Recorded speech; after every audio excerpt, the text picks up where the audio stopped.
जो कनाडा के जो भी विजिटर्स आ रहे हैं मोस्टली ये देखने को मिल रहा है कि उनको एयरपोर्ट पे एंट्री नहीं मिल रही है। जी हाँ, it is very common now days. Visitor visa वालों के लिए तो बहुत बुरी खबर है यार। मैं इमेजिन नहीं कर पा रही कि ऐसे सिचुएशंस हो रहे हैं, वो भी इतने कॉमनली। जो भी लोग विजिटर वीजा पे आ रहे हैं ज्यादातर केसेस में यही हो रहा है, उनको दो ऑप्शंस दी जा रही है, या तो आपको डिपोर्ट कर दिया जाएगा या फिर आपको रिफ्यूजी क्लेम आप लगा सकते हैं, मतलब कि असाइलम लगा सकते हैं। लेकिन हैरानी की बात यह है कि जो रिसेंट एयर कनाडा की जो फ्लाइट आई है AC-51 करके मॉन्ट्रियल में, जुलाई 8 को वो लैंड करती है सुबह 6 बजे। उसमें से 40 पैसेंजर्स ऐसे हैं, उसमें इंडियंस काफी ज्यादा हैं, नाइजीरियंस हैं, जिनको बोला जा रहा है कि आप सेटिस्फाई नहीं कर रहे हमें और आपको डिपोर्ट किया जाएगा। मतलब 40 एक फ्लाइट में होना बहुत बड़ा नंबर है और ये बहुत कॉमन हो गया। स्पेसिफिकली कुछ कुछ तो फैमिलीज ऐसी थी जो पेरेंट्स थे, जैसे जो इंडिया से आ रहे थे अपने बच्चों को मिलने के लिए, वो बेचारे इंग्लिश समझ भी नहीं पा रहे थे, उनके लिए तो और भी डिफिकल्ट था बताना कि हमारा पर्पस ऑफ विजिट क्या है।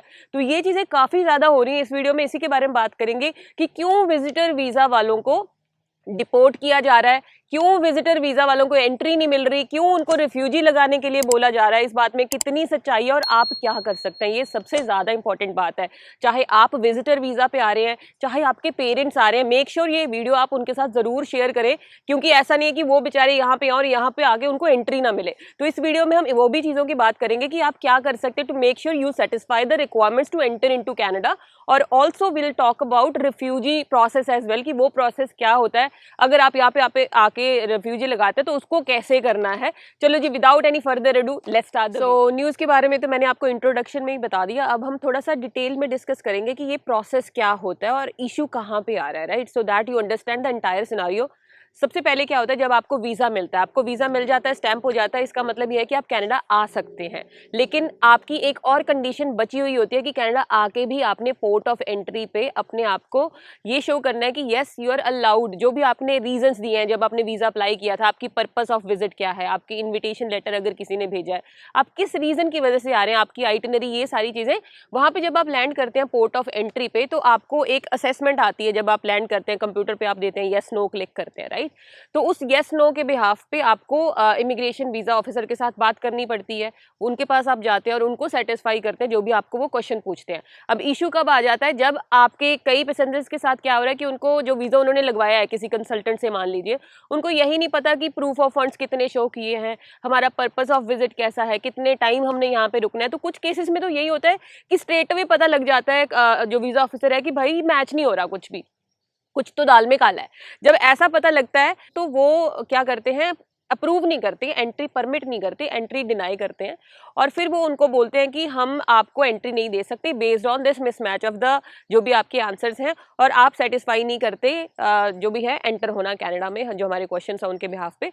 तो आपको या तो हम दो ऑप्शंस देते हैं कि या तो आप अपना वापस चले जाइए, आपको हम डिपोर्ट कर रहे हैं नेक्स्ट फ्लाइट में, या फिर उनके पास ये मतलब ये रूल है, कनाडा का लॉ है कि आपको ये भी पूछना है कि अगर आप वापस नहीं जाना चाहते, do you have any like death threats, या अपनी कंट्री में आप सेफ हैं, आप जाना चाहते हैं वापस, या फिर आपको वहां से कोई खतरा है। जब वो ये पूछते हैं, जब कोई बंदा बोलता है कि ठीक है भाई मुझे खतरा है, मैं वापस जाना नहीं चाहता, तो उनको एंट्री दे दी जाती है। लेकिन उनको फिर एक रिपोर्ट बनाई जाती है, सेक्शन 44 करके वो है। उस रिपोर्ट में ये होता है कि ये भाई इस बंदे को रिफ्यूजी क्लेम लगाना है, इसलिए ये जो है एप्लीकेशन सेक्शन 44 जो वीज़ा ऑफिसर बनाता है वो रेफर कर देता है जो रिफ्यूजी प्रोटेक्शन डिवीजन है IRB की, इमिग्रेशन एंड रिफ्यूजी बोर्ड करके है, उसको। वहाँ पे कोर्ट होता है, उस कोर्ट में हेयरिंग चलती है। अभी रिफ्यूजी प्रोसेस स्टार्ट नहीं हुआ है, अभी तो सिर्फ कोर्ट डिसाइड करेगा कि आपको रिमूवल ऑर्डर देना है या फिर आपको कनाडा में रखना है, आप रिफ्यूजी क्लेम लगा सकते हैं। अगर जो वो कोर्ट है, जो IRB है, वो बोर्ड ये डिसाइड करता है कि आपको रिमूवल ऑर्डर देना है, तो आप डिपोर्ट हो, कोई क्लेम नहीं कर सकते, कुछ नहीं, आप रिफ्यूजी क्लेम भी नहीं कर सकते, आपको कोर्ट ने बोल दिया आपको रिमूवल ऑर्डर मिल गया, you have to leave Canada. लेकिन अगर वो बोर्ड आपको रिमूवल ऑर्डर नहीं देता, एक्सेप्ट कर लेता है, तो वो बोल देते हैं ठीक है आप रिफ्यूजी क्लेम लगा सकते हो। ये पूरा प्रोसेस है। इसमें हम बात करेंगे कि अब ये दिक्कत आने क्यों लगी है। ये तो उन लोगों के लिए जो सेटिस्फाई नहीं करे, राइट, लेकिन जो लोग जेन्युइनली हैं, ऐसे भी कुछ केसेस हुए हैं जिनमें 10-10 घंटे, ये जो अभी फ्लाइट लैंड करी है, 10 घंटे 11 घंटे लोगों को उस एयरपोर्ट पे बिठा के रखा, उनके साथ बहुत ज्यादा मतलब कि कह लो एक टाइप की हैरासमेंट ही हुई, और बाद में उनको बोल दिया गया ठीक है आप अलाउड हो। मतलब 10 घंटे 11 घंटे एक बंदे के लिए बैठना, स्पेशली जो रिक्वायरमेंट सेटिस्फाई कर रहा है, उनके लिए बहुत बड़ी चीज है। स्पेशली वो लोग जो जेन्युइनली यहाँ पे एज ए विजिटर विजिटर आए थे उन लोगों की आउटरीच बहुत ज़्यादा थी कि भाई हमें क्यों 10 घंटे अगर एंट्री देनी थी, जब हम एलिजिबल ही थे तो 10 घंटे तक क्यों हमारी स्क्रूटनी की। लेकिन ये चीज़ें ज़्यादा इसलिए हो रही हैं, इसमें हम ये नहीं बोल सकते कि जानबूझ के किया, क्योंकि जो फ्रॉड है, रिफ्यूजी क्लेम्स हैं, वो बहुत ज़्यादा बढ़ चुके हैं, जितना कनाडा प्रोसेस भी नहीं कर सकता। सो कनाडा के पास जो प्रोसेसिंग है, जो एबिलिटी है, वो है 50,000 एप्लीकेशंस की approximately per year.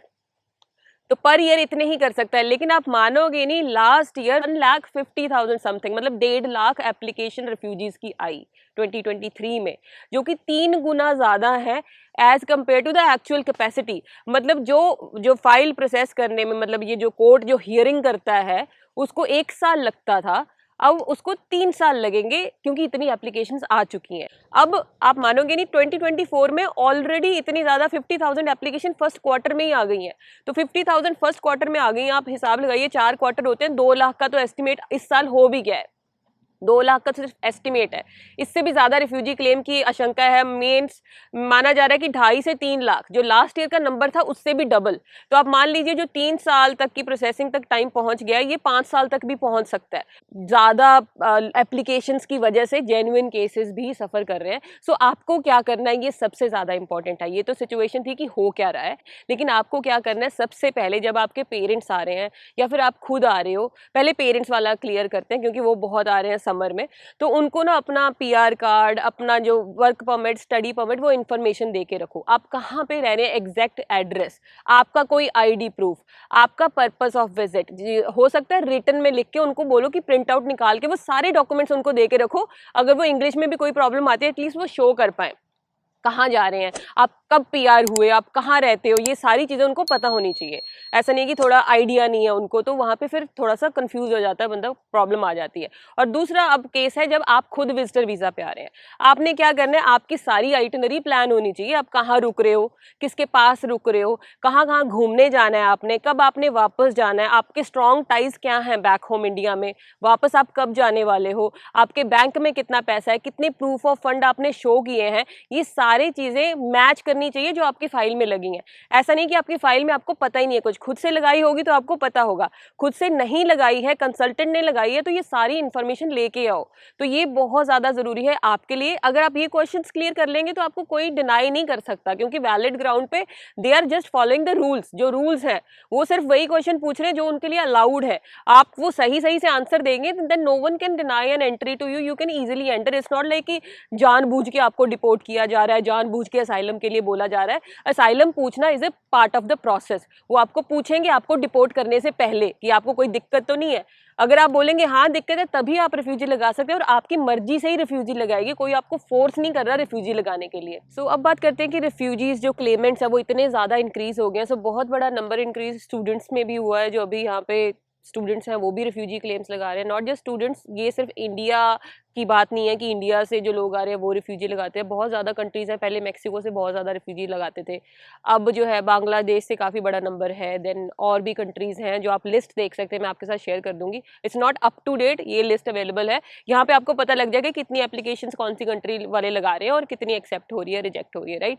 So main यही है कि प्रॉब्लम ये है, आधे लोगों को यही नहीं पता होता। फॉर एग्जाम्पल कुछ स्टूडेंट्स की अगर मैं बात करूँ, कुछ लोगों की जो रिफ्यूजी लगा देते हैं, उनको यही नहीं पता कि आप वापस नहीं जा सकते उस कंट्री में। फिर जब अगर आपने रिफ्यूजी लगा दी, आपकी अप्रूव होगी, इट मीन्स आपको उस कंट्री से खतरा है और आप वापस नहीं जा सकते उस कंट्री में। तो ये पता ही नहीं होता किसी किसी केस में, तो ये पहले पता होना चाहिए। You can't go back to the home country जहाँ पे आपने बोला कि मुझे इस कंट्री से खतरा है, यहाँ पे मैं सेफ नहीं हूँ। अब लोग जो सेफ्टी वाला केस क्या बताते हैं, मेनली जो मेन जेन्युइन रीजंस होते हैं वो होता है कि आपका पॉलिटिकल ओपिनियन डिफरेंट है, उसकी वजह से आपको खतरा है, या फिर आपकी रेस की वजह से, रिलीजन की वजह से। LGBTQ बहुत बड़ा फैक्टर है जिसमें रिफ्यूजी क्लेम्स ज़्यादा होते हैं, क्योंकि कनाडा जो है उस चीज़ को एक्सेप्ट करता है ओपनली, तो वो चीज़ है एक। तो ये काफ़ी रीजंस होते हैं, लेकिन इसमें से कुछ रीज़न जेन्युइन होते हैं, लेकिन ज़्यादातर लोग की फेक लगा देते हैं कि फेक बना के फाइल लगा दी कि मुझे खतरा है, बस कनाडा आना है किसी भी तरह से, राइट। सो रिफ्यूजी लगा के कनाडा आ गए। तो वो केस, ये जो चीज़ें हैं ये कनाडा की गवर्नमेंट को भी अब पता लग गई हैं, तो इस वजह से स्ट्रिक्टनेस बहुत ज़्यादा है, एक्सेप्टेंस रेट इतना ज़्यादा नहीं है। है, काफ़ी कम एक्सेप्टेंस रेट है, और इसमें जो पहले जैसे सबकी हो जाती थी, ईजिली हो जाती थी, अब ऐसा केस नहीं है, रिजेक्ट हो जाती हैं फाइलें और प्रोसेसिंग टाइम बहुत ज़्यादा हो गया है। बाकी एक और चीज़ है कि टैक्स पेयर्स जो हैं, जो कनाडा के लोग हैं, वो थोड़ा सा अब ज़्यादा प्रेशराइज कर रहे हैं गवर्नमेंट को कि हमारा टैक्स पेयर्स का मनी है जो आप रिफ्यूजीज़ को दे रहे हैं। अब वो ऐसा क्यों बोल रहे हैं? क्योंकि रिफ्यूजीज़ को बेनिफिट्स बहुत मिलते हैं, इनको मंथली इनकम मिलती है एक सेट अमाउंट की कि भाई इतने पैसे आपको मिलेंगे। इनको बेनिफिट्स में जैसे कि मेडिकल फ्री होता है, उसके बाद इनका जो एजुकेशन है वो फ्री होती है अगर आपने लैंग्वेज वगैरह सीखनी है, आप यहाँ पे आए हैं, और इनको वर्कशॉप्स वगैरह वो फ्री में मिलती हैं जो कनाडा पीआर और सिटीजन्स को मिलती हैं जॉब के रिलेटेड। अगर आपकी जॉब भी नहीं लग रही है उसमें भी हेल्प करेंगे, एजुकेशन में भी हेल्प करेंगे। तो इस वजह से जो यहाँ पे है वो चीज़ें काफ़ी हाईलाइट हो रही हैं, तो ऑब्वियसली गवर्नमेंट को एक्शन तो लेना ही है। So anyways that was all related to this topic.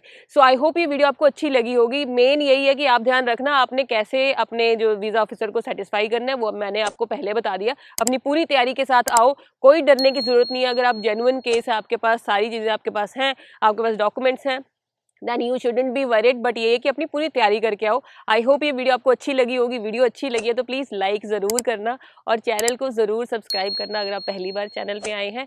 और आप मुझे इंस्टाग्राम, फेसबुक, टिकटॉक पे भी फॉलो कर सकते हैं, वहाँ पे मैं जल्दी कंटेंट पोस्ट करती रहती हूँ। मेरी आईडी है सैंडी टॉक्स कैनेडा। इसके अलावा अगर आपको कोई भी क्वेश्चन है, आप मेरे साथ 1-on-1 कॉल बुक कर सकते हैं। अगर आपको क्वेश्चन है related to study abroad, career और life in Canada, the link is in the description. I hope this helps. मिलते हैं अगली वीडियो में। Till then take care, bye bye.